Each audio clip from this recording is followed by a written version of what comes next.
माननीय सदस्यों ने आज नियम 377 के अधीन मामलों को उठाने के एक मिनट सब आप एक मिनट प्लीज नो ओके नहीं एक मिनट प्लीज बालूजी प्लीज अपन सब वरिष्ठ सदस्य हैं। सारी घटना की प्रारंभ नहीं दोष नहीं दे रहे, दोष तो अपन दोष किसी को नहीं दे रहे। एक मिनट, दोष कोई किसी को नहीं दे रहा, दोष किसी के नहीं। सारी घटना की प्रारंभिक जांच आइए, लेकिन अंतिम जांच आएगी जब मैं सदन को सारी चीज अभी अवगत करा दूंगा। उस समय जो आपकी चिंता है वो पूरे सदन की चिंता है।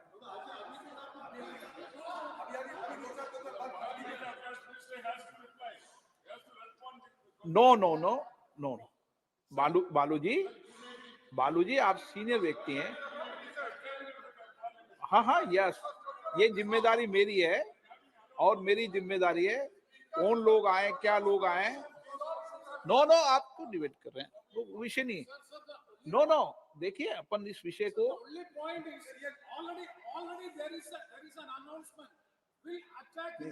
ये एक मिनट प्रेमचंदन जी देखो, एक मिनट एक सेकंड, मैं एक मिनट आपको बोलने का मौका दूंगा। एक मिनट मेरी बात सुने आप प्लीज।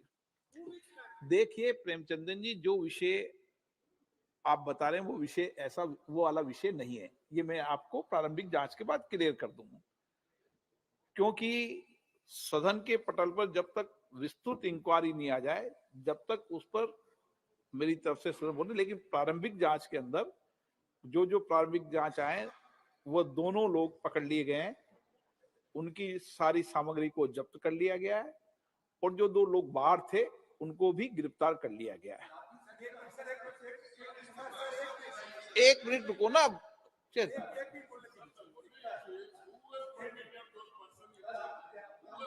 अच्छा, बालूजी ने जो विषय उठाया, एक मिनट में बालूजी आपके विषय को बताता हूं। एक मिनट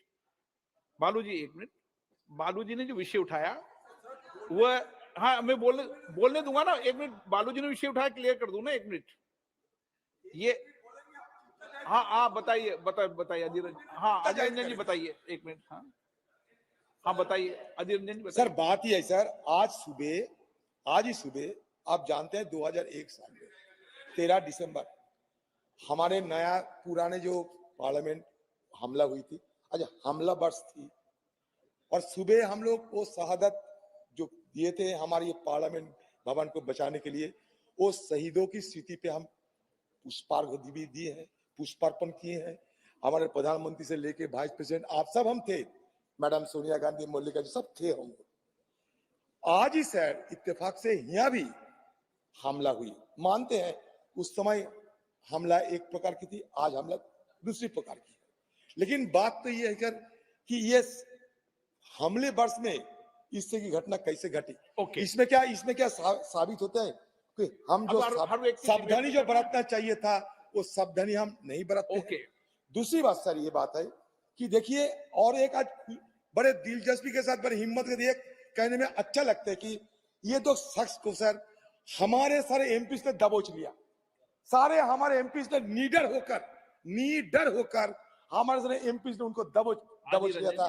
और तीसरी बात यह सर, हमारे जो पार्लियामेंट की जो सिक्योरिटी है सर, अपने जो सिक्योरिटी जो निहत्ते वो पुराने सदन को बचाने में सफल हुई थी, वो निहत्ते हमारे लोग आज कमी दिखाई दे रहे हैं सर। ये दिल्ली पुलिस कहां से आ गए, लेकिन हमारे निहत्ते जो सदन के हमारे छोटे मोटे ऑफिसर थे वो कहां गए, विषय बताता हूं। उनको सब खाली कर दिया गया। इस पे वाद विवाद नहीं करना चाहिए, आप चिंता व्यक्त करनी चाहिए, वाद विवाद नहीं करना चाहिए। अच्छी बात है, अपन सब सीनियर व्यक्ति चिंता व्यक्त करना चाहिए, देश देखता है। Sir, we should be more cautious. That at the entry gate, hundreds of people gather over there, and we the MPs when we enter, it becomes a very difficult situation. And these people stay from 11 a.m. to 6 p.m. taking photographs, taking selfies, and nobody can guess who is MP. Who is not. Sir, today's incident is very serious, and no doubt. एक minute Sudeep जी, okay ठीक, okay Sudeep जी, okay एक minute, okay मैं एक सुनो मेरी बात। एक minute Sudeep जी, एक सेकंड प्लीज, एक सेकंड। सुदीप जी, जो आपने चिंता व्यक्त की है, मैं आपकी चिंताओं को, सदन के कांग्रेस दल के नेता की चिंता को, सत्ता पक्ष के लोगों की चिंता को, सबकी चिंता को समझता हूं। और इस विषय पर हम सदन के चलने के अभी 1 घंटे 2 घंटे बाद सब लोग बैठेंगे, और जो कई बार अपन ओपन हाउस में अपने सदन की चर्चा करना ठीक नहीं है, आप सबको मैं बुला रहा हूं, और आपकी सबकी चिंताओं को हम लेकर किस तरीके से और बढ़िया इंतजाम कर सकते हैं, जो आपके सुझाव हो उन सुझावों को माना जाएगा। ठीक, हाँ, मैं बुलाऊंगा सबको, आपके सुझाव को मानेंगे, सबके सुझाव मानेंगे और सबके सुझाव पर अमल भी करेंगे, क्योंकि हम सब की जिम्मेदारी है। हमारे मेंबर ऑफ पार्लियामेंट के कहने से दर्शक दिगा में जाते हैं, तो उस विषय में भी बात करनी पड़ेगी कि हमें पास बनाते समय क्या क्या सावधानी बरतनी चाहिए, कैसे बरतनी चाहिए, ये सब हम सबकी चिंता का विषय है। और इसीलिए मैंने आपका विषय में आपने मुझे नॉलेज में डाली, मैं अभी बुलाकर बात करूंगा, अभी बुला के बात कर रहा हूं आपसे एक बार। सदन, देश में हम सब लोग देश और राष्ट्र की सेवा के लिए आए हैं, और कितनी भी विपरीत परिस्थिति हो उसके बाद भी सदन चले, ये हम सब की जिम्मेदारी है। और उसके बाद हम सब, उस घटना के बाद भी सदन चला था, आज भी सदन चलेगा, कोई सदनों को रोक नहीं सकता। ओके प्लीज, मैं बुला रहा हूं ना आपको सुदीप जी। चलेगी, कार्रवाई चलेगी, सब कुछ चलेगा। ओके, मैं बुलाऊंगा आपको, मैं बुला रहा हूं आपको, सबको बुला रहा हूं, प्लीज सबको बुला के चर्चा कर रहा हूं ना मैं सदन के अंदर। ओके, नो स्मोक, मैंने स्मोक की जांच करा ली है, आपको कोई चिंता करने के विषय में सदन पे बैठा हूं, आपके सामने मैं भी सदन में बैठा हूं, तो जिम्मेदारी के साथ बैठा हूं। वो मैं कल्याण जी में बुला के बात कर रहा हूं ना, कल्याण जी में इस विषय में बुला के बात कर रहा हूं ना। ठीक है, जिन मान्य सदस्यों ने आज नियम 377 के अधीन मामलों को उठाने की अनुमति प्रदान की गई है, वे अपने मामलों के अनुरोध पाठ को तुरंत व्यक्तिगत रूप से सभा पटल पर रख सकते हैं। Item number 27A, Hardeep Puri ji. Sir, with your permission, I rise to move for leave to introduce a bill further to amend the National Capital Territory of Delhi laws, special provisions, Second Amendment Act 2011, to extend validity of this act for a further period of 3 years from 1st January 2024 to 31st December 2026.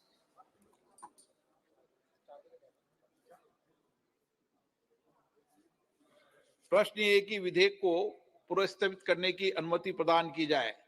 जो सदस्य इसके पक्ष में हाँ कहें, जो सदस्य विरोध में ना कहें। मेरे विचार में निर्णय हाँ वालों के पक्ष में, हाँ वालों के पक्ष में माननीय मंत्री जी विधेयक को पुनर्स्थापित करें। Sir, I introduce the bill, sir. Shashi Tharoor जी, माननीय मंत्री जी।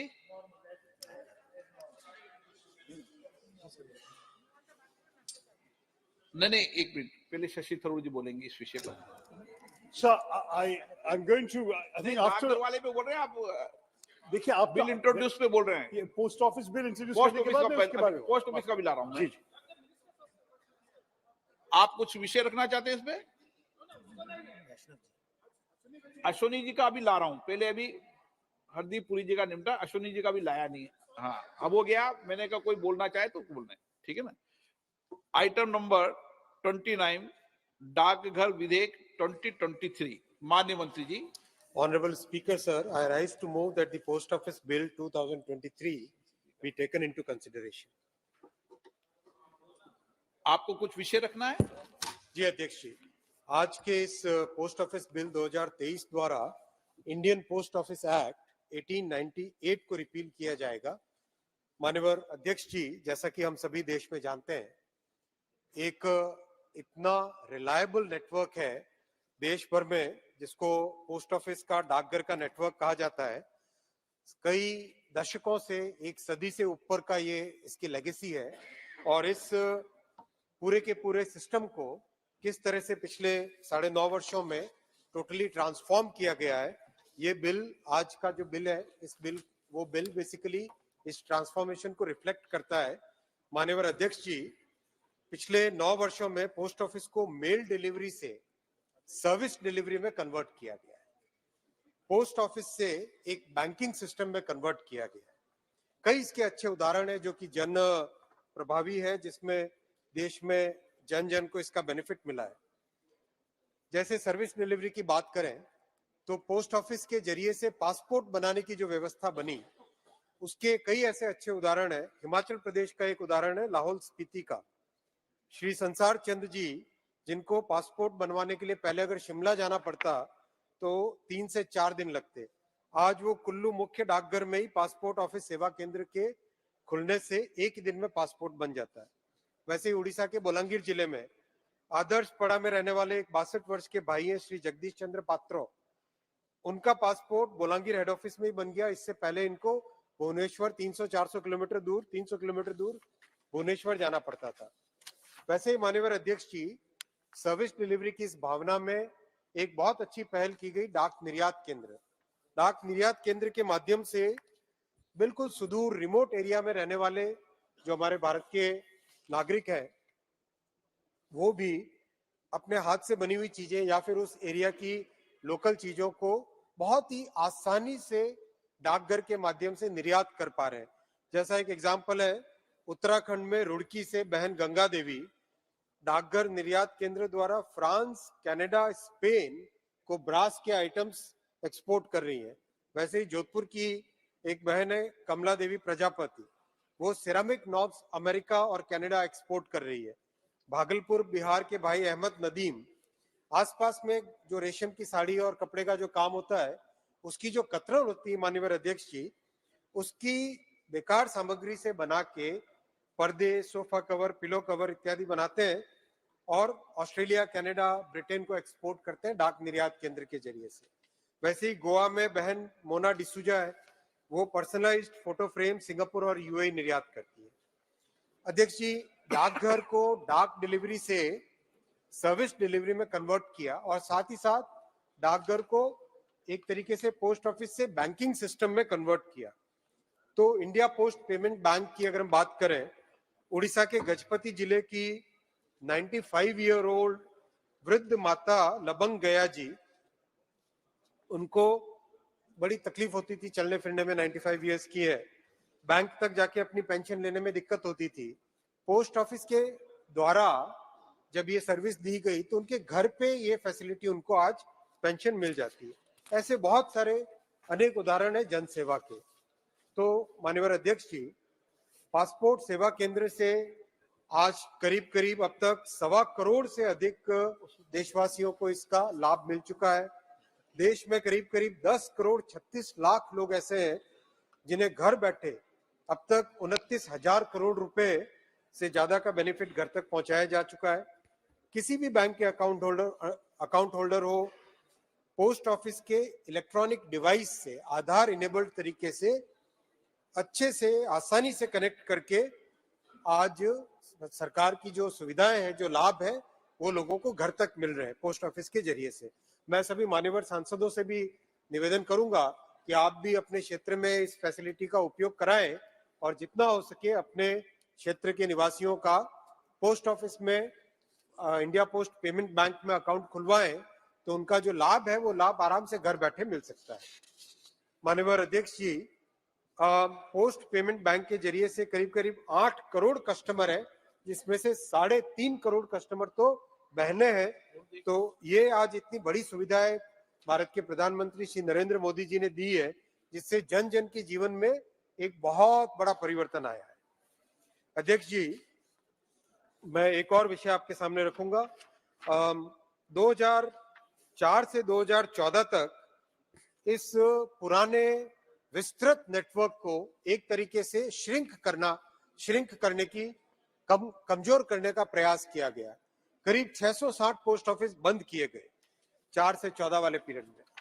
लेकिन मोदी जी ने आने के बाद में एक बार फिर इस पूरे नेटवर्क को मजबूत बनाने का हाथ में बीड़ा उठाया और मजबूत बनाने के लिए कई कदम उठाए, जिसमें 5000 नए डाकघर खोले गए और सभी को 5 किलोमीटर के दायरे में सुगम बैंकिंग सर्विस मिल सके डाकघर के जरिए से, पोस्टल बैंक के जरिए से, इसके लिए अभी हाल ही में 5,746 नए डाकघर भी सैंक्शन किए गए।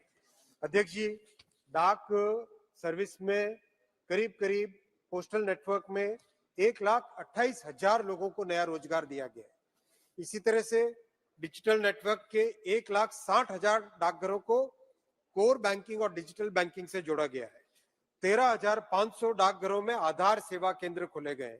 अब तक 8.5 करोड़ से ज्यादा लोग इसका लाभ उठा चुके हैं। 3 करोड़ से ज्यादा सुकन्या समृद्धि खाते खोले गए। तो अध्यक्ष जी, इस तरह से एक तरीके से डाकघर को एक पूरी तरीके से परिवर्तित किया गया है और आज का ये जो बिल है इसी परिवर्तन का एक साक्ष्य है। मैं आपसे निवेदन करूंगा सभी माननीय सांसदों से भी इसको यूनानिमसली पास करने के लिए डिबेट करें। श्री शशि थरूर जी। Thank you very much, Mr. Speaker. I rise today on behalf of my party to note some very grave concerns regarding this Post Office Bill 2023. I had hoped to welcome this bill because many reasons, sir. As former chairman of the Parliamentary Standing Committee overseeing the Postal Department, I had repeatedly flagged the need to revise and repeal the Indian Post Office Act 1898, a colonial legacy long past its expiry date. But over the past decade, we've often seen this government, in the guise of decolonizing our minds and updating colonial era laws, bringing in legislation that is equally, if not more, arbitrary and unreasonable, and that more often than not encroaches upon the fundamental rights of countless Indians. Sadly, so it is with this bill. Even as it seeks to revise the colonial bill, this bill retains its draconian and colonial provisions, that too while eliminating the burden of accountability which a governmental enterprise like India Post ought constitutionally to shoulder. And sadly, it offers no new ideas to bring our post offices into the 21st century. As someone who has great respect for the minister, I am disappointed to see him putting this half-baked reform before the House. Mr. Speaker, let me first remind the House that there is no debate on any piece of legislation happening in a vacuum.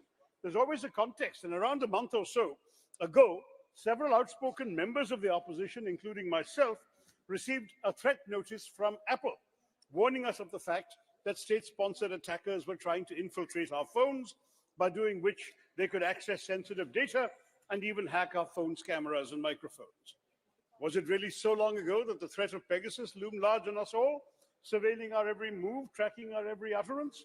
These are realities we must bear in mind as we begin debating this bill, which strikes at the heart of our constitutional values, our fundamental rights, compelling every ordinary Indian to live at the mercy of our state's pervasive and suspicious mistrust of its own citizens.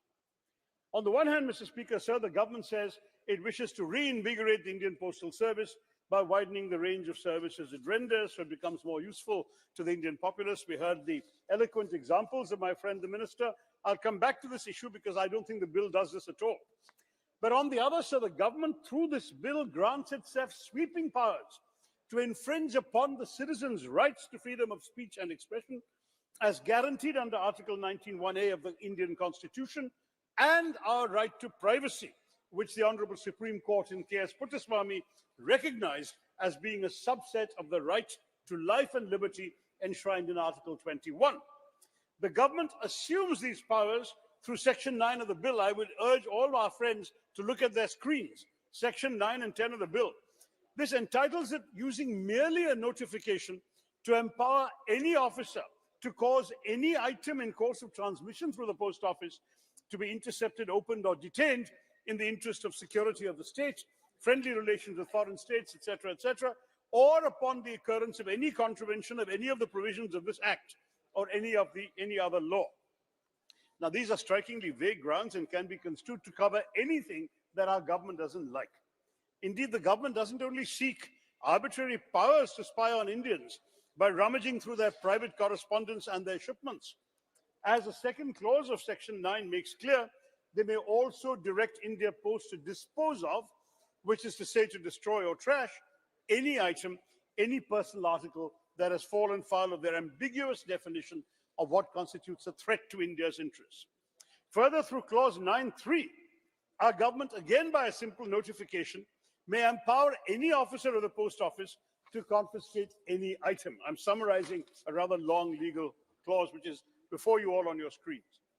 Now, there's a lot to dissect in this one section alone, starting from the fact that the Supreme Court, in the 1996 judgment of People's Union for Civil Liberties versus the Union of India, a matter concerning the interception of telecommunications, opined that a just and fair procedure must exist to regulate the power of interception, because in its absence, it is not possible to safeguard the rights of citizens under Article 19(1)(a) and Article 21. To fill this gap, the Supreme Court laid down several safeguards, such as, Mr. Minister, the Supreme Court said, establish the necessity for interception, limit the validity of interception orders, authorization is required from high-ranking officials, and most important, interception orders are to be examined by a review committee. I can't help but wonder why our government, in conceiving of this bill, failed to take such a crucial verdict of the Supreme Court into account. For as it stands, the bill is far more detrimental to the fundamental rights of Indian citizens than the colonial era law it seeks to supplant. In fact, Mr. Chairman, in some ways, the 1898 Act was less arbitrary because though it allowed interception, it specified, unlike this bill, the circumstances under which interception could be carried out. Section 26 of the 1898 Act empowered the central government, the state government, or a specially authorized officer to direct through a written order any postal article to be intercepted, detained, or disposed on the occurrence of any public emergency or in the interest of public safety or tranquility. Now, while examining the 1898 Act in 1968, the Law Commission opined that the term emergency is not explicitly defined, provides far too wide a ground for interpretation and therefore for interception.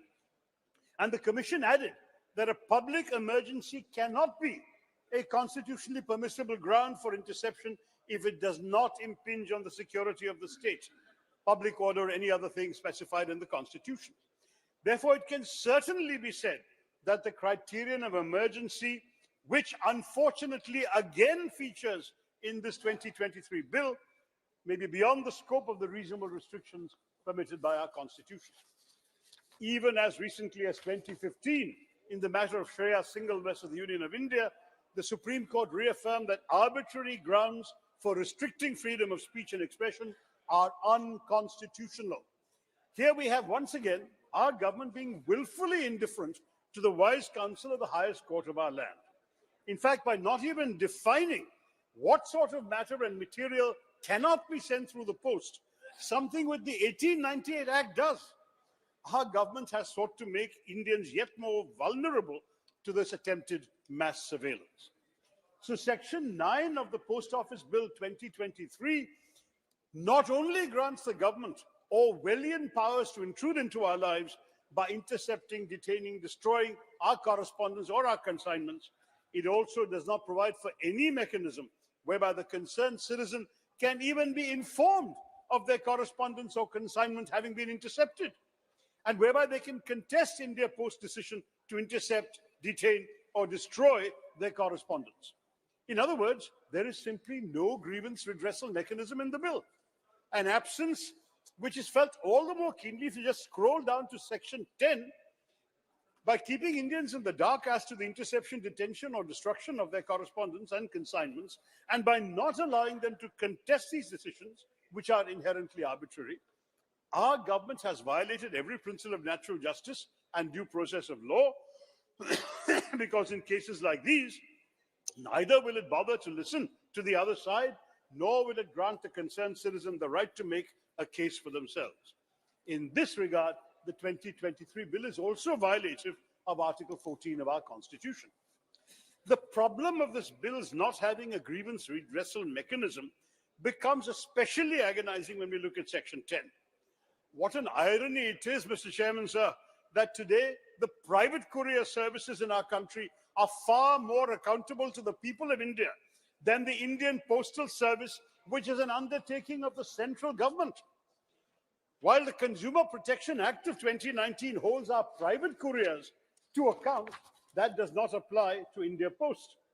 And now, pursuant to the second clause of this bill's section 10, no officer of the post office shall incur any liability with regard to a service provided by the post office unless the officer has acted fraudulently or willfully caused loss, delay, or misdelivery. Now, this clause bolsters our government's power to intercept, detain, or destroy our postal articles without being in any way accountable to the people of India.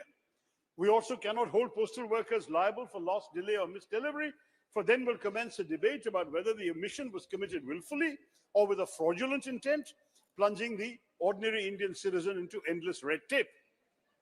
Indeed, because the bill does not provide for a grievance redressal mechanism, Indians have absolutely no avenue to hold the postal service liable, and because the Consumer Protection Act does not apply to India Post, the people of India are not entitled to compensation should they incur any loss or damage owing to the post office's negligence. Interestingly, the prescription of liability is itself a power that the government assigns itself.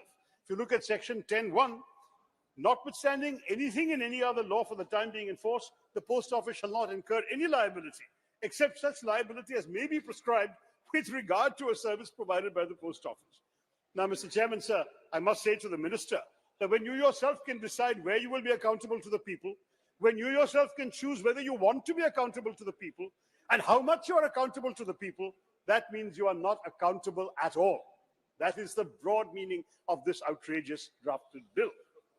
To send across a letter or parcel through India Post is to fling it essentially into a black hole with no accountability whatsoever as to whether it will reach its destination or be received by whoever you're sending it to. What's more, you would not even get to know what happened with your letter or parcel, because nowhere in the bill does there exist any provision to notify the concerned citizen that their item has been intercepted. Now, this is profoundly worrying. It would have been one thing to exempt postal workers from liability relating to intercepting items, that the bill does not even consider them liable for such blatant wrongs as loss, misdelivery, delay, or damage is downright unacceptable, not least for those e-commerce portals that are the backbone of digital India and that choose to deliver their products through India Post. I love those examples our minister gave us. Miss so-and-so here, Begum so-and-so there, and so on, have been sending those items. But under this law, if those items are damaged, misdelivered, stolen, no one will know anything. They won't even be notified. What kind of bill is this, Mr. Chairman? All in all, Section 10 might well be interpreted as the government absolving the employees of the Indian Postal Service, even though they are public servants, of the accountability that all public servants legally have to the citizens they serve. Moreover, given that India Post is planning to add an array of financial services and products to its portfolio, it is imperative, especially while rendering services where citizens' sensitive data is involved, that we proceed with the utmost caution, protecting our consumers, our citizens from fraud, data breaches, and similar transgressions. I should like to remind this House that it's only by strictly ensuring that postal workers are liable for wrongdoings that we will succeed in reinvigorating India Post. Ultimately, in the absence of a grievance redressal mechanism, the citizens will have no option but to seek justice by moving the courts in accordance with Articles 32 and 226 of our Constitution, and that will merely increase the pendency of cases piled on top of our already overburdened judiciary. Mr. Chairman, sir, let me draw your attention to the fact that the Indian Post Office Act of 1898, this colonial law, was far more accountable to the Indian people than this new law, which is presented to us as a break from the colonial past. Under the 1898 Act, for instance, the illegal opening of postal articles by a postal officer was punishable with imprisonment for up to 2 years or a fine or both. In stark contrast, under this bill, 2023, there's no repercussion for such a flagrant violation of our right to privacy. As I've already mentioned, the bill in Section 10 states that no officer will be liable with regard to a service rendered by India Post. And of course, the fact is that if indeed an officer does indeed willfully commit transgressions, the bill does not specify what the punishment is, unlike the 1898 bill. Formally, under the 1898 Act, transgressions like theft, misappropriation, destruction of postal articles by an employee of India Post used to be punishable with imprisonment up to 7 years and a fine. But the Jan Vishwas Amendments of Provisions Act 2023 struck off all such provisions. All such punishments are gone. So first, Jan Vishwas watered down the offences and penalties that an officer of India Post was subject to under the 1898 Act. And now this bill, by dispensing with these offences and penalties, wishes to make the officers of India Post, the employees, and therefore our government, wholly unanswerable to the citizen of India. Wow. Now, the jarring absence of either any liabilities or a grievance redressal mechanism in the Post Office Bill 2023 flies in the face of how the same ministers, other ministry, the Railways, holds itself accountable to Indians. The Railway Claims Tribunal Act 1987 instituted tribunals for dealing with complaints against the Indian Railways for lapses of services. If your 2023 bill here did not want to go so far as to establish a grievance redressal tribunal, at the very least, you could have incorporated the Supreme Court's 1996 recommendations regarding the exercise of the power of interception. Through this bill, Yes, our Guruji. government has sought to make itself the judge, jury, and executioner in all those cases where a citizen's correspondence or consignment is found violative of the bill's excessively vague grounds. On this bill, Mr. Chairman, sir, there is nothing that is reasonable, there is plenty that is restrictive. Now, according to the Universal Postal Union, 73% of the postal services in the world over suggest that without a complete digital overhaul of postal facilities, the survival of post offices is simply not feasible. That our government in an age of digital India and self-reliant India, Atmanirbhar India, should fail to lay down the groundwork for such a reinvigoration is unimaginable and sad. Yes, now please. Imagination is what this bill lacks, Mr. Chair. Today, India Post has a monopoly on conveying letters. Gone are the days when they had a monopoly on anything else. Our post offices could be steeped in antiquity, staffed with demotivated employees whose only job was to push stamps and files. Our postal services are at a turning point today and must compete in order to remain relevant. If it envisages India Post, so I need another 5 minutes. I'm the principal speaker of my house. I've only got Already you have so the taken- major point. There's two small points coming. If it envisages India Post as rendering e-commerce, e-government, and e-finance, then our government must move towards its rapid digitization and diversification. A simple step, just to illustrate the point I'm seeking to make, is the idea that others are discussing of an encrypted digital postbox service being introduced, a sort of like an India Post email service, which will save Indians a lot of money in postage fees. Through this service, such a service, citizens can view, manage, and organize their digital communications from numerous providers in a single location, and that too through just one account. Through this account, citizens can receive and respond to several transactional communications and securely manage by linking it to their UPI, other affairs such as booking railway, bus, and air tickets, paying for governmental services like LPG, electricity, water, and so on, and perhaps also for private services like Netflix or Spotify. They should also be able to upload and store documents and receive important notices and reminders.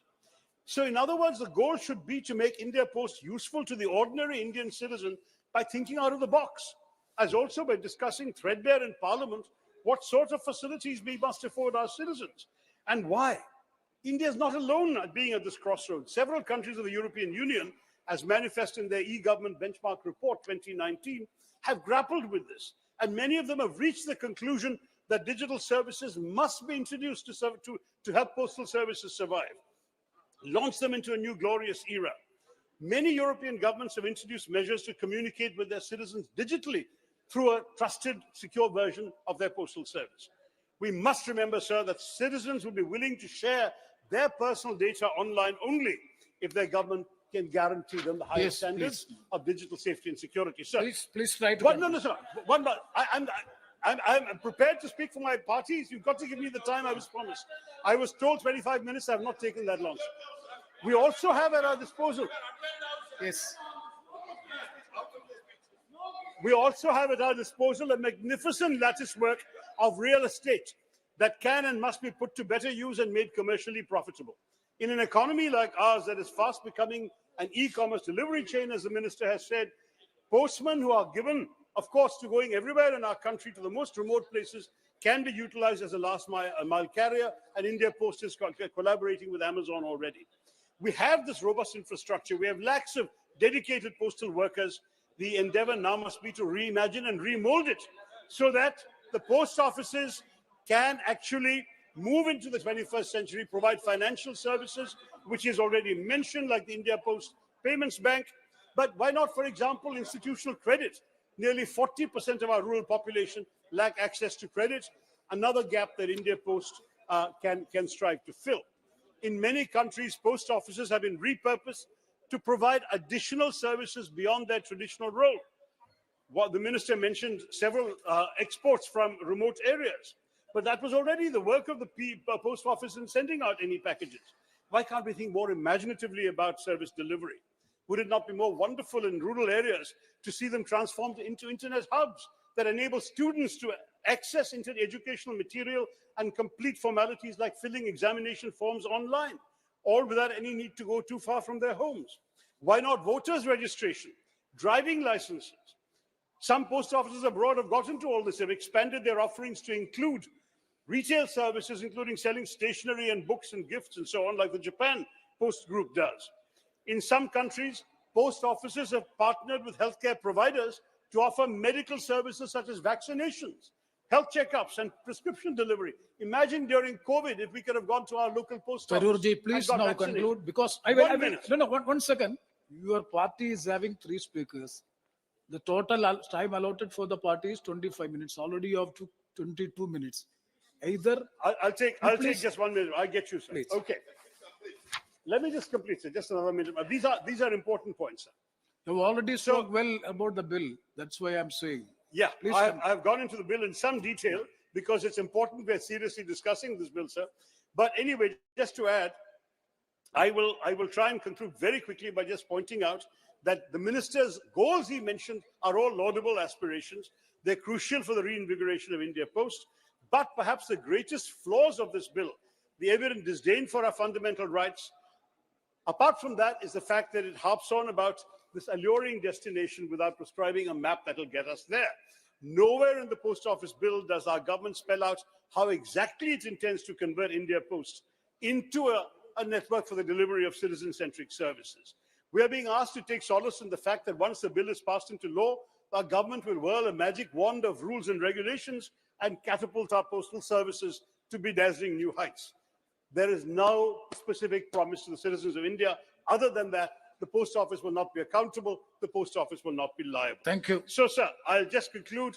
If this transformation comes at the cost of endangering every Indian citizen's right to free speech and expression, every Indian's right to privacy, every Indian's right to natural justice and due process of law, then the remedy is worse than the disease. And therefore, I would say this bill is a great disappointment, and I request the minister to kindly return to the drawing board and come back with something better. Thank you, Mr. Chairman. Jai Hind. Thank you very much, Mr. Sansad Satr. Now, next, Sri Tapir Gaoji.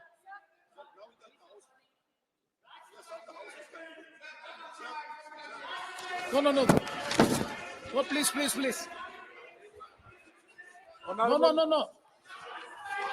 Rajya Sabha, please. Rajya Sabha proceedings. No. Rajya Sabha proceedings cannot be quoted here. No. No, Rajya Sabha has nothing to do with the Lok Sabha. Please.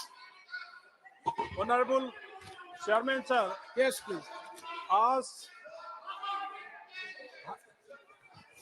Yes, you may please. Sir, as No. Please. 98. No. See you. One second. Indian Postal Act. One second.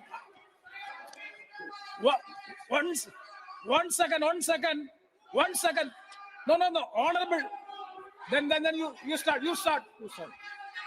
ये 125 साल एक पुराना British legacy एक को आज postal bill the post office bill 2023 को मैं समर्थन करने के लिए खड़ा हुआ हूँ।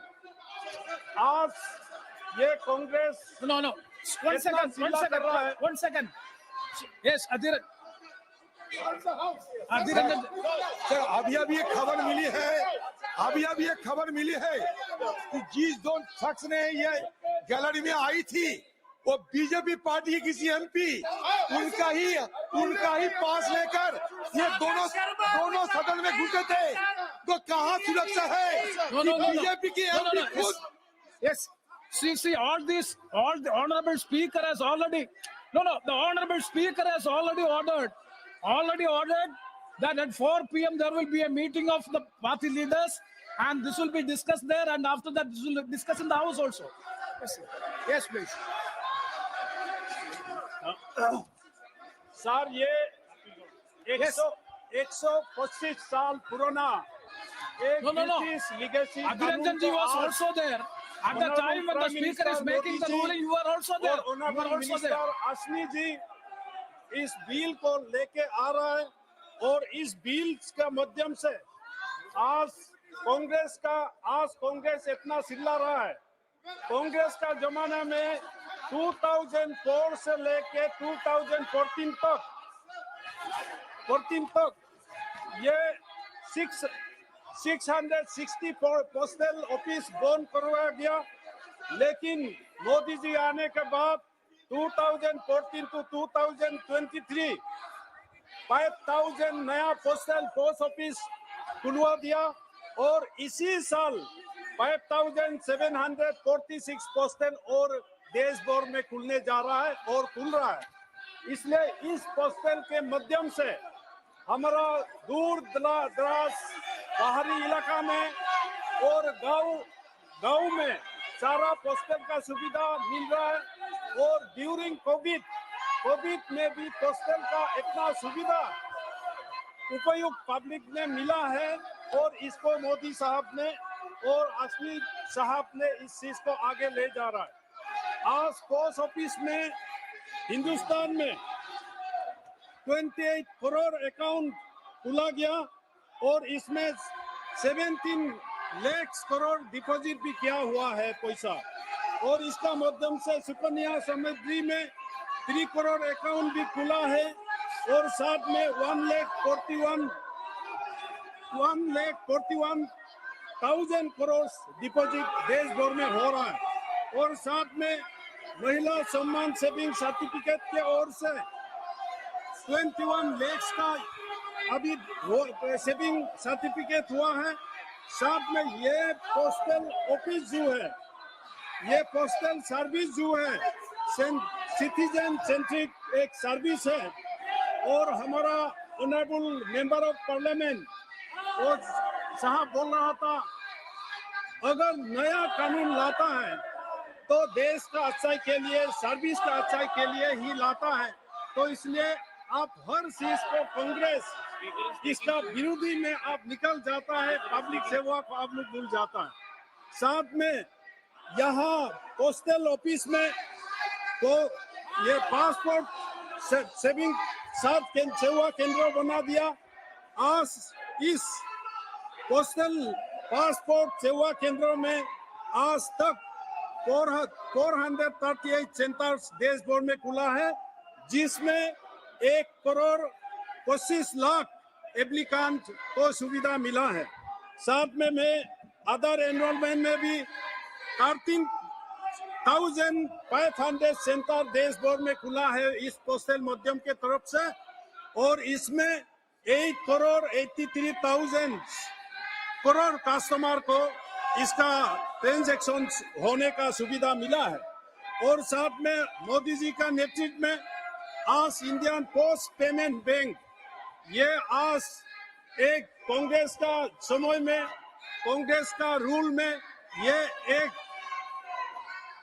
institutions and organizations which are to be close in the country, लेकिन मोदी जी ने जैसे इस चीज को बैंक पोस्टल सर्विस को आगे बढ़ाया 650 branches with 1,54,000 account point hub office में खुला है और साथ में इसमें If you go back to the seats, I will. 8 crore If you go back to the seats, 8 crore I will give the opportunity. I will give the opportunity.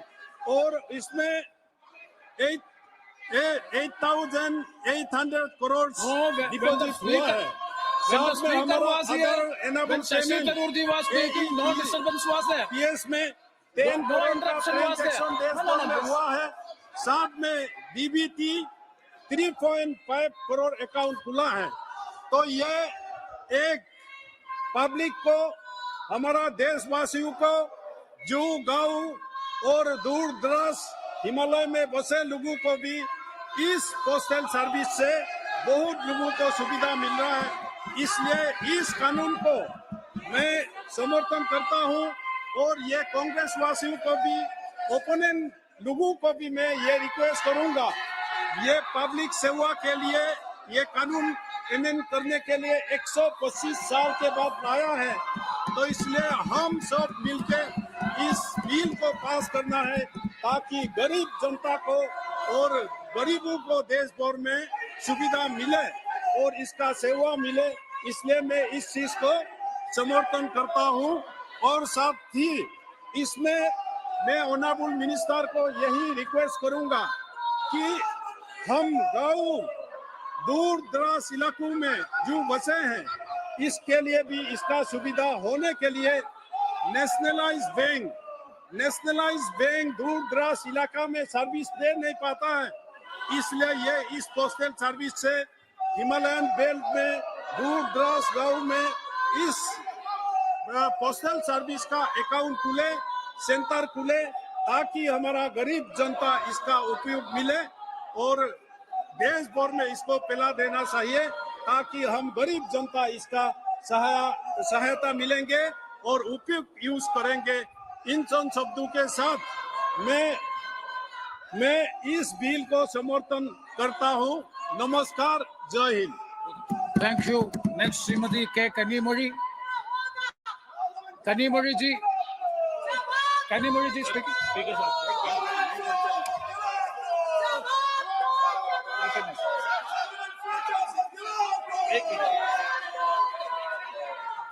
एक minute please माननीय सदस्यगण please. माननीय सदस्यगण, मैंने आप सबकी भावनाओं को पहले व्यक्त कर दिया है और 4 बजे इस विषय पर सब दलों की मीटिंग बुलाइए। 4 बजे तक के लिए सदन स्थगित किया जाता है।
I have responded.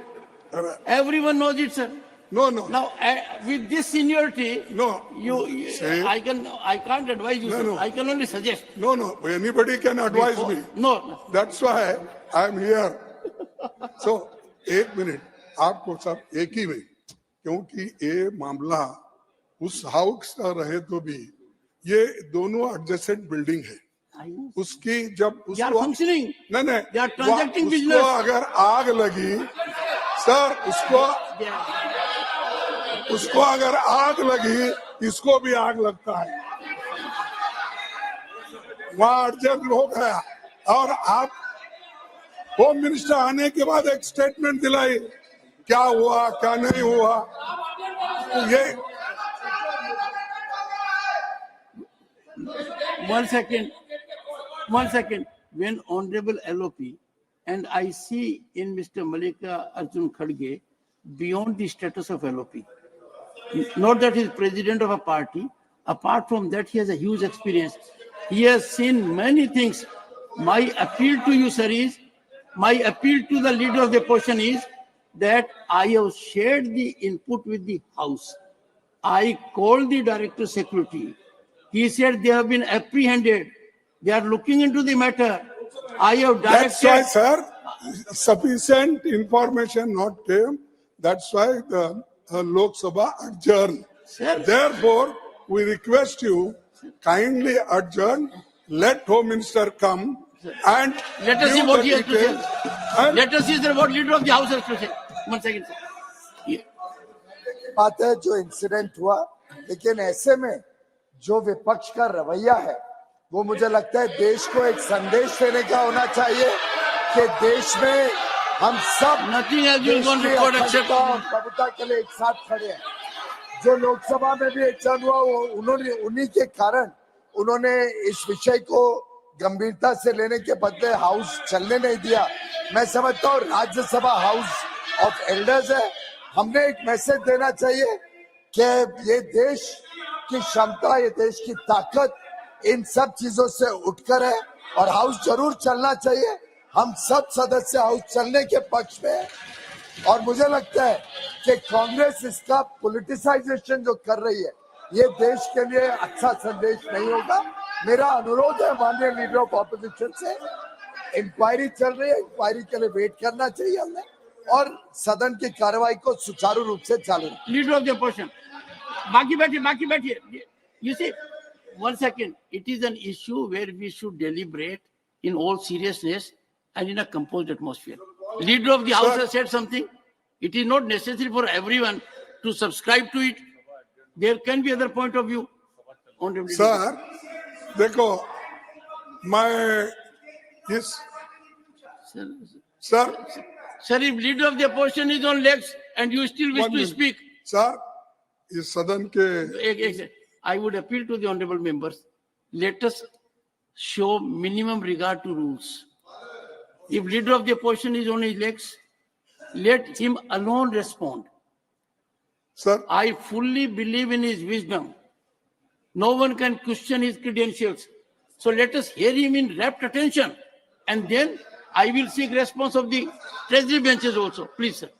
सर, इस सदन के नेता ने कहा कि ये बहुत गंभीर मामला है और अपोजिशन के लोग देश के लिए यहाँ जिन लोगों का पहले जो शहीद हुए थे उनको तो श्रद्धांजलि सब मिलके ही किए और देश के यूनिटी के लिए और देश के हिफाजत के लिए हम हमेशा तैयार हैं और हमारे लोग जितना सैक्रिफाइस किए तुम्हारे पास एक चूहा भी नहीं।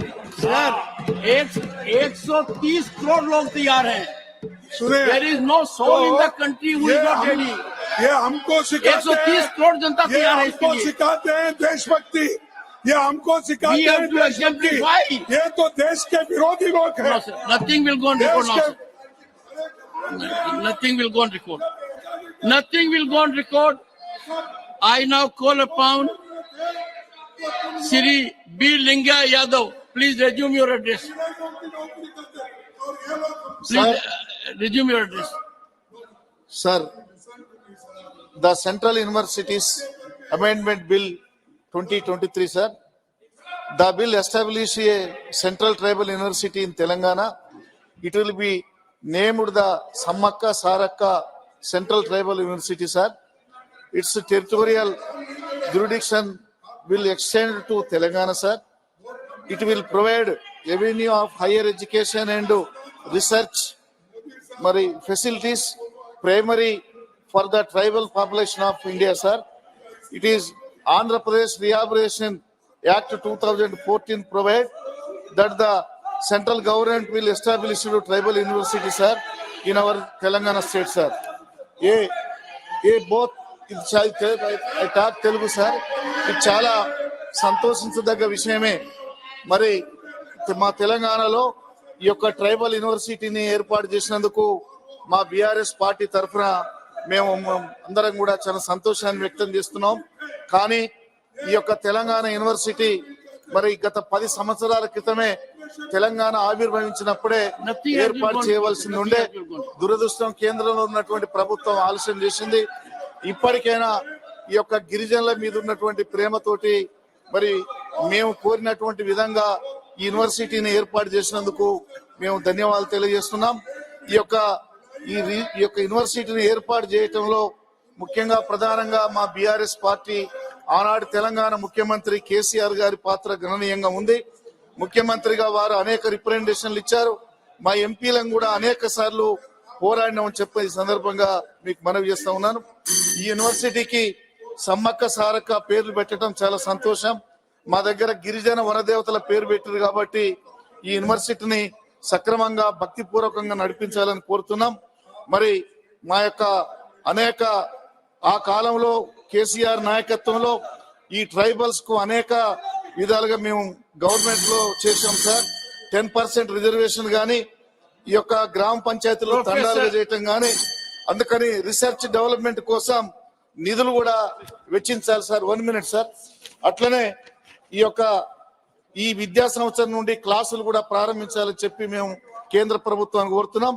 తెలంగాణ ఏర్పడినప్పుడు ఇచ్చిన ఇతర హామీలు కూడా దీంతో పాటు నెరవేర్చాలని చెప్పి మా బీఆర్ఎస్ పార్టీ డిమాండ్ చేస్తుంది sir.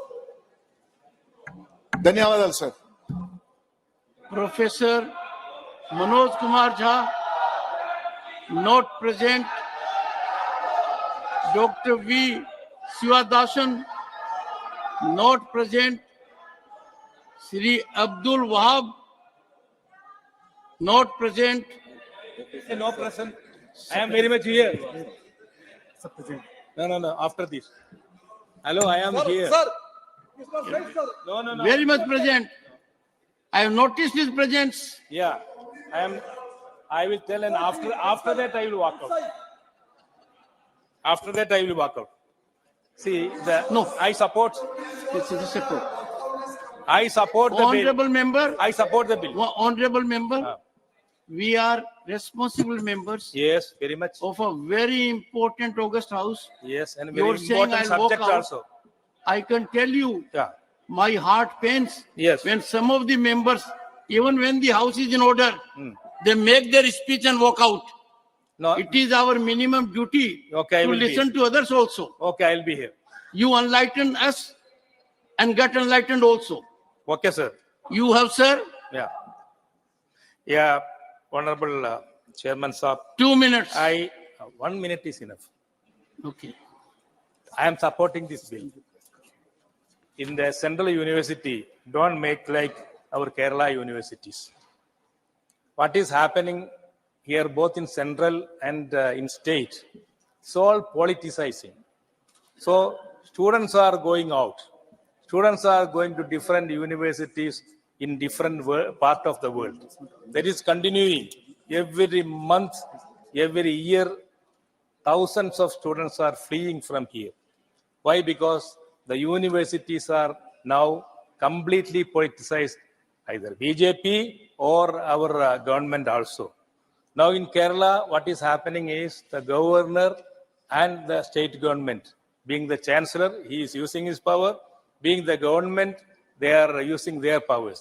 It should not happen in central universities also. Our expectation is at least the north, in Delhi and all, university should function for Keralites also. So everywhere it is politicizing, nepotism going on. So ask our Mantriji, don't politicize these universities. It is the university is only our hope for our youth, for the employment and all. Please make use of this university and give more skill development in universities, skill development courses also. Thank you very much. Announcement by the chair. Honorable members, the copies of the bills, that is the Jammu and Kashmir Reorganization, Second Amendment Bill 2023, and the Government of Union Territories Amendment Bill 2023, both as passed by Lok Sabha, were circulated in the morning today. As the bills are to be taken up today, those honorable members who desire to give notices of amendments to the said bills may do so till 4 p.m. today. Briefly. भाग्य की बात है कि जब जब कोई OBC का bill आता है, कोई ट्राइबल वेलफेयर का बिल आता है, कोई ना कोई विषय बना के विपक्ष सदन को छोड़ के भाग जाता है। तेलंगाना के लोगों ने अभी अभी उनको चुन के भी सरकार दी और ये बड़ी महत्वपूर्ण ट्राइबल यूनिवर्सिटी तेलंगाना में लगने जा रही है।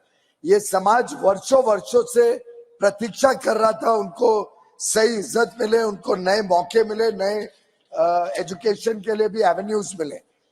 इसके लिए 10 साल से हमारी सरकार प्रयत्न कर रही है। हमारे एजुकेशन मिनिस्टर डिटेल में बताएंगे, लेकिन वर्षों वर्षों तक राज्य सरकार के पीछे पड़ने के बाद उन्होंने कई बार इसके लिए हमें परेशानी भी की, फिर भी केंद्र सरकार लगी रही और ये आज ये सुनहरा दिन है कि हम ये पास करने बैठे हैं। लेकिन जबकि लोकसभा में भी स्पष्ट कर दिया गया, इंक्वायरी हो रही है, डिटेल्स की हम प्रतीक्षा करें और देश को संदेश दें कि मिलके हम एक मजबूत ताकत की तरह इस प्रकार की घटनाएं होने नहीं देंगे। आप सर, मैं मुंबई से आता हूं। जब कांग्रेस की शासन थी मुंबई, महाराष्ट्र में और केंद्र में, दोनों में, तब इतना बड़ा हादसा हुआ, इतने लोगों को, सैकड़ों लोगों की जान गई, विदेश से टेररिस्ट आए, 4 दिन तक मुंबई हॉस्टेज था, लेकिन कभी पॉलिटिसाइज नहीं किया। विपक्ष में हम बैठे थे तभी, उल्टे मुंबई अगले दिन, ये शाम को हुआ था, रात को अगले दिन ही हम काम पे लग गए और एक संदेशा दिया दुनिया को कि भारत में वो ताकत है और क्षमता है कि हम किसी भी प्रकार के हमले से डरते नहीं है, किसी भी प्रकार के घटना से हमारे ऊपर आंच नहीं आएगी। ये देश एक है। विपक्ष ने एक जिम्मेदारी का स्टैंड लिया था, बड़ा दुर्भाग्यपूर्ण है और मुझे तो क्लियरली दिखता है कि ये एंटी ट्राइबल माइंडसेट दर्शाता है कि ट्राइबल का एक यूनिवर्सिटी का अच्छा बिल को हम समर्थन ना देना पड़े, हाउस में बैठ के वोट ना देना पड़े, हाउस में बैठ के सरकार के काम को समर्थन नहीं देने का एक एक्सक्यूज बना के, जबकि हाउस स्मूथ नहीं चल रहा था, तब जाके वॉकआउट करना एक बड़ा दुर्भाग्यपूर्ण। Professor Manoj Kumar Jha not present, doctor V Sivadasan not present, Shri V Vijay Sai Reddy not present. Present. Sir, you are not on your seat and therefore not present for me. But the moment you occupy your seat, you are present for me and for everyone in the house. Your 2 minutes. Sir, this is Central University. Central University. 2 minutes. 1 minute is enough, sir. Sir, only one point I would like to bring to your notice, sir. We wholeheartedly support this bill on behalf of our party and this thing. So the only issue, sir, I wish to highlight the Honorable Education Minister is to the menace of temporary campuses, sir. Those institutions which have been promised to the state of Andhra Pradesh under the AP Reorganization Act have been, of course, fulfilled by the government and they have been established, but they have been established only in the temporary premises, sir. And these temporary premises are not enough to expand the courses or for undertaking any other activity in full-fledged manner, sir.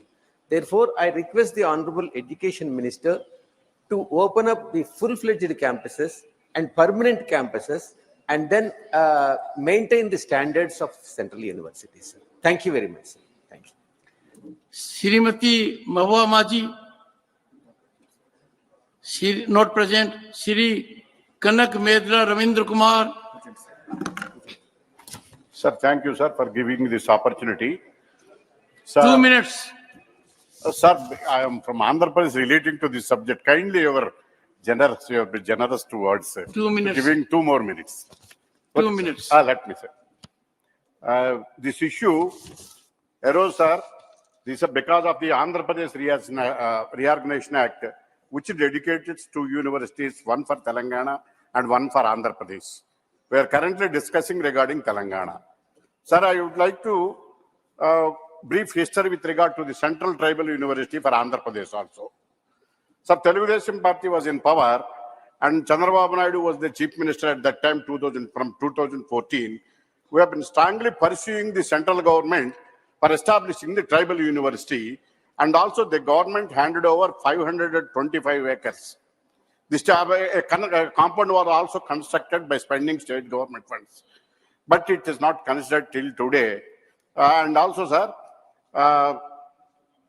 but it's in the 16th Lok Sabha, and the edge of a bill was also moved that was not passed, and subsequently another bill was moved that was passed in the 2009 after 2019. We know that sir, Vijay Sai Reddy ji, no. Sir, The honorable minister interfering and disrupting is alert, and when time will come, he will hold the floor.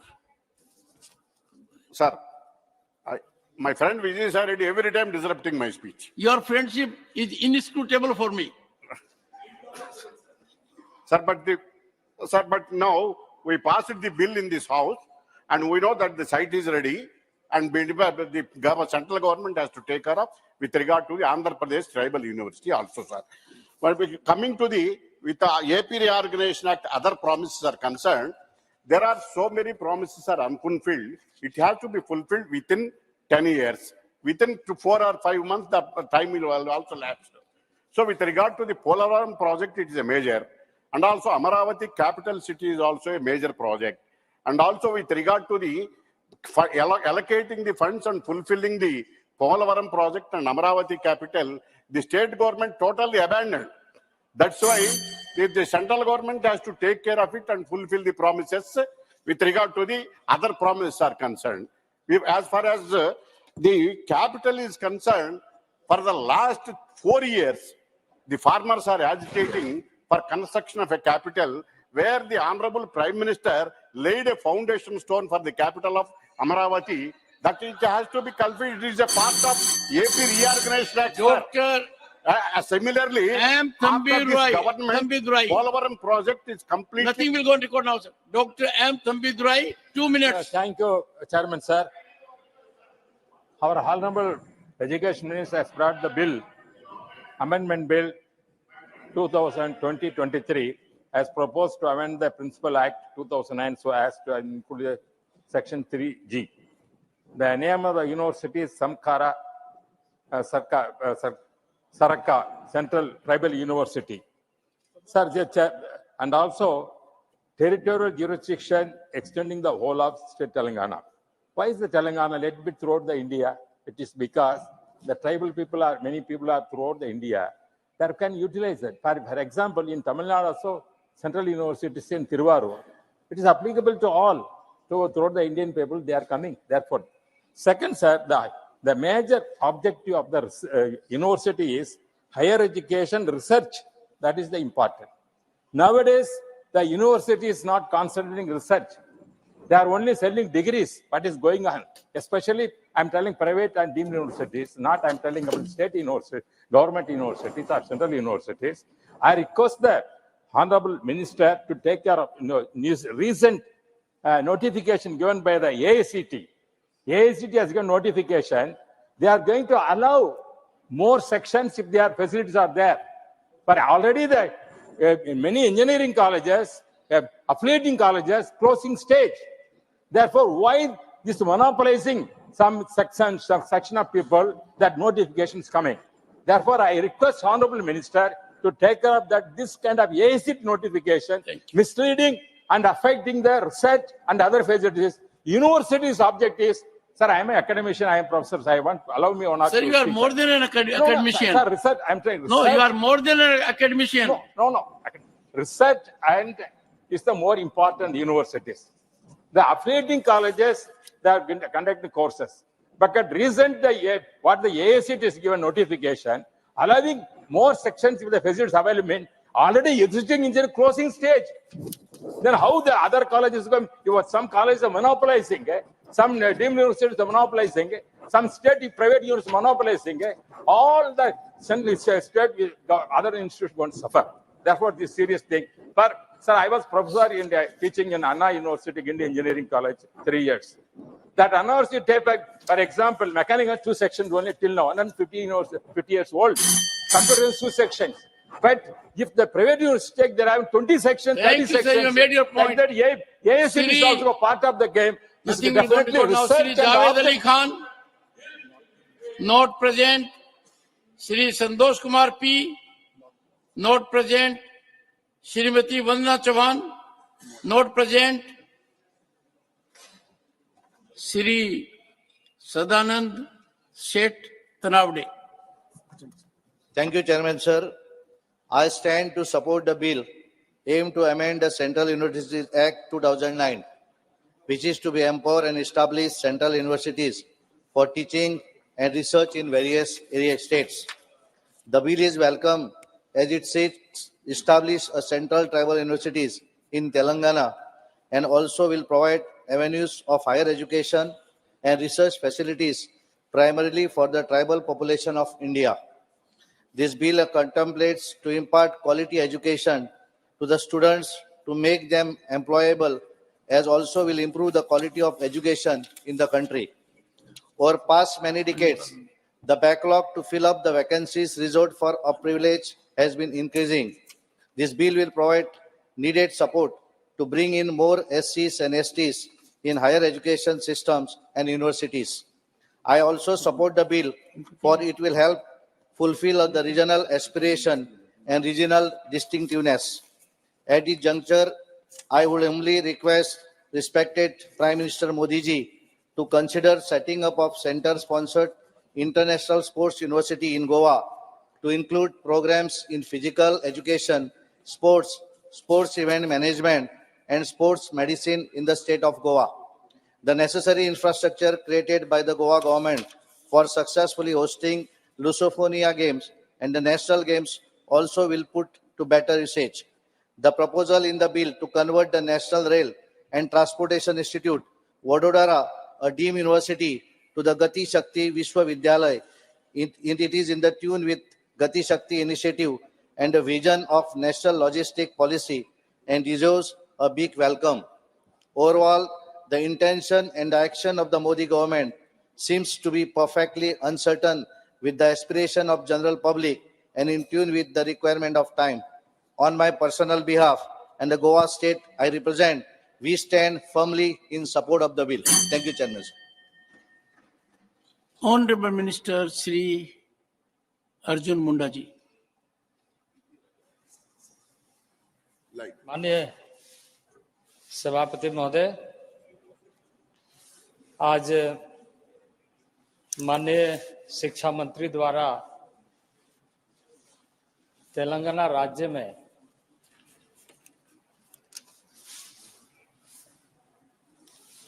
जनजातीय विश्वविद्यालय स्थापना के लिए विधेयक प्रस्तुत किया है,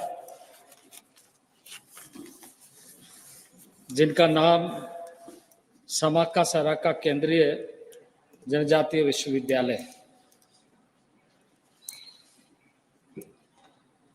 माननीय तत्कालीन प्रधानमंत्री अटल बिहारी वाजपेयी जी ने कहा था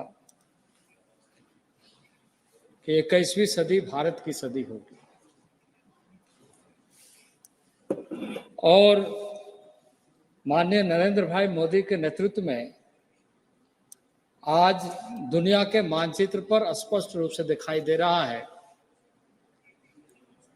कि वास्तविक रूप से जिन बातों का उल्लेख तत्कालीन प्रधानमंत्री देश रत्न अटल बिहारी वाजपेयी जी ने किया था, वह वास्तविक रूप से दुनिया के सामने उभर रहा है। इस बात का उल्लेख मैं इसलिए करना चाहता हूं कि समाका सराका केंद्रीय जनजातीय विश्वविद्यालय न केवल उसका एक उदाहरण है, बल्कि उसके साथ इस बात को दोहराते हुए मैं कहना चाहूंगा कि 21वीं सदी में यह पहला अवसर है देश के आजादी के बाद एक महिला राष्ट्रपति जनजातीय परिवार से भारत के सर्वोच्च पद को सुशोभित करते हुए यह संदेश दे रहा है कि भारत किस तरीके से अपना प्रगति को सुनिश्चित करना चाहता है। वंचितों की बात, जनजाति, आदिवासी, दलित, इन सारे समुदायों की बात बहुत हुई, पर उसे उभारने और उभरने की बात मैं समझता हूं कि माननीय नरेंद्र भाई मोदी के नेतृत्व में न केवल इस बात के लिए कि जनजातीय समुदाय का प्रतिनिधित्व दिख रहा है, देश में सर्वोच्च पद पर जनजातीय महिला के रूप में राष्ट्रपति विद्यमान है,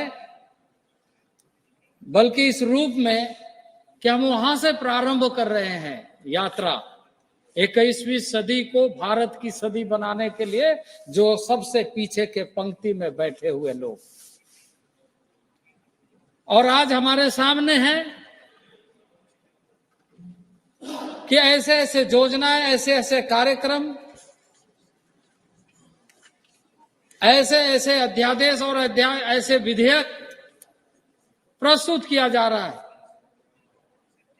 जिसके माध्यम से ये स्पष्ट रूप से दिख रहा है कि हम भारत को इस अमृत महोत्सव के बाद अमृत काल में कहां ले जाना चाहते हैं।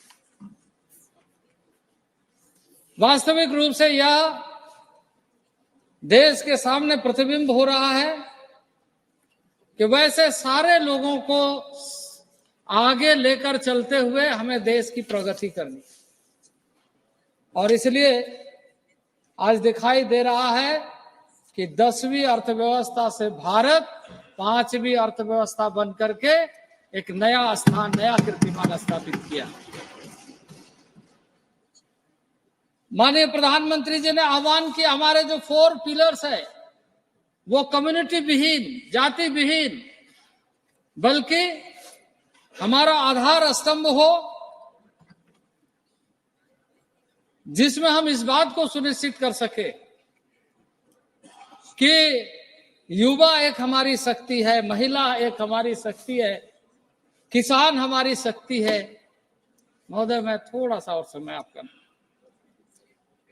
इसी तरीके से आज इतिहास इस बात का है कि नरेंद्र भाई मोदी के नेतृत्व में पहली बार आजादी के बाद 75 साल में आदिवासी परिवार का सदस्य कृषि मंत्रालय के रूप में इस सदन में कृषि मंत्री का दायित्व निभाया। अभी आपने देखा होगा कि जनता ने नया जनादेश दिया 3 प्रदेशों में।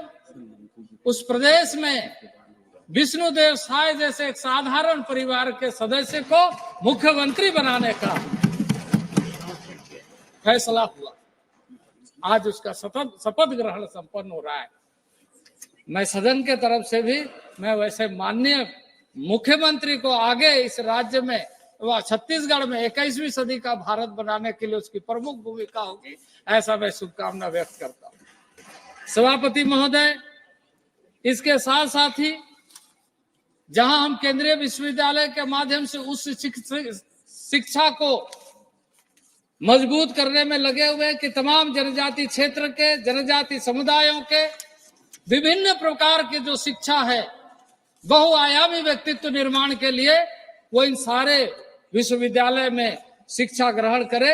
वहीं बुनियादी ढांचा को भी मजबूत करने के लिए एकलव्य मॉडल रेसिडेंशियल स्कूल जैसे 740 पूरे देश भर में विद्यालय खोले जा रहे हैं। ये 740 एकलव्य मॉडल रेसिडेंशियल स्कूल इन सारे विश्वविद्यालय में पढ़ने का अवसर देने के लिए खोला जा रहा है। इसी तरीके से अध्यक्ष महोदय, मैं इस अवसर पर कहना चाहूंगा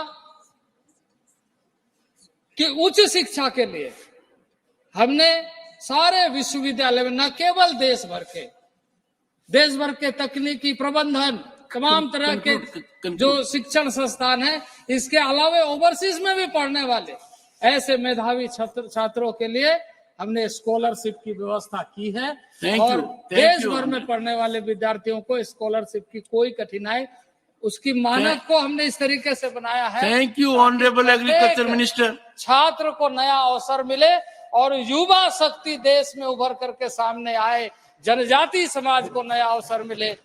आपने मुझे बोलने का अवसर दिया, बहुत बहुत धन्यवाद। Shri Prashanta Nanda ji, sir, 2 minutes. Your floor leader had made a very special request. Thank you very much, sir. नहीं सर, ये समय देने का काम तो मुझ पर ही छोड़िए। मतलब एक कहा गया ना, इतने हिस्सों में बट गया मैं कि मेरे हिस्से में कुछ नहीं बचा। ऐसा नहीं होना चाहिए। अच्छा, ये आपसी बात है। I take no note of it. Thank you for giving me an opportunity. Whether it is 2 minutes or 1 minute doesn't matter, but I thank you for that. Sir, while supporting this bill, I'm proud to say that the curriculums which are there, which I've read, if it goes, then it will be a game changer for the tribal youth. There's no doubt about it. And due to the paucity of the time, I can't discuss about the curriculums. So here I would like to draw the kind attention of Honorable Minister who is present here in the House, that there is a central university there in Koraput, which is tribal district, we can say. And that there are some problems which I would like to draw his kind attention. Sir, you will be knowing that there is Central University in Jaipur, Koraput, where sanctioned professor posts are 43, only one professor has been appointed, 42 professor posts are vacant. Sir, 88 sanctioned assistant professor posts, only 15 assistant professors posted. Sir, 73 assistant posts are vacant. Total out of 154 posts, 134 posts are vacant. Out of 119 posts for staff posting, only 26 have been posted. In the university, the total students are 917. Much of them are tribals only. So whether it is a tribal university or an university in a tribal district means the same for me, because we are thinking of tribal people. And with this kind of paucity, with this kind of vacancy in those universities, what will be the future of these students who are reading in this university? I am requesting Honorable Minister to clarify why this is happening, and I am definitely hopeful that the university which is being now announced in this bill for Telangana, I definitely welcome it. And here I would like to request him that in just only 10 seconds, sir,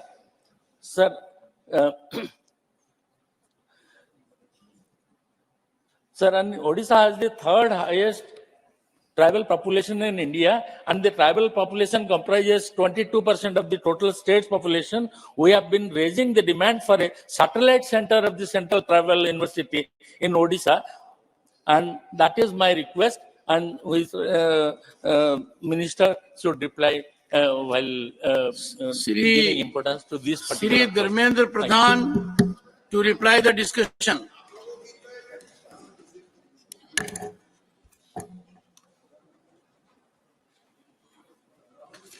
धन्यवाद अध्यक्ष जी, मैं आपकी आभारी हूं। आज आपने